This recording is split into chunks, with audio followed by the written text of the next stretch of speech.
Regional integration is all about people. In 1981, the government of the Eastern Caribbean signed the Treaty of Bastia, establishing the Organization of Eastern Caribbean States, OECS, to serve as a vehicle for development.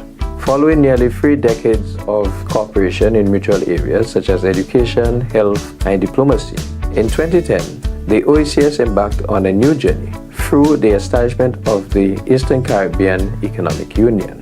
This new arrangement promises to deliver further benefits to the people of the region.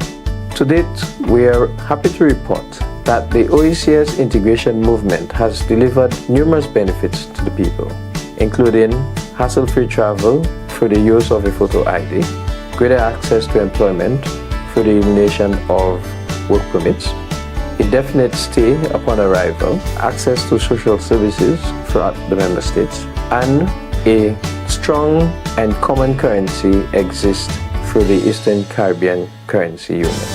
Through these benefits and more, the OECS integration movement is seeking to uplift the lives of our people.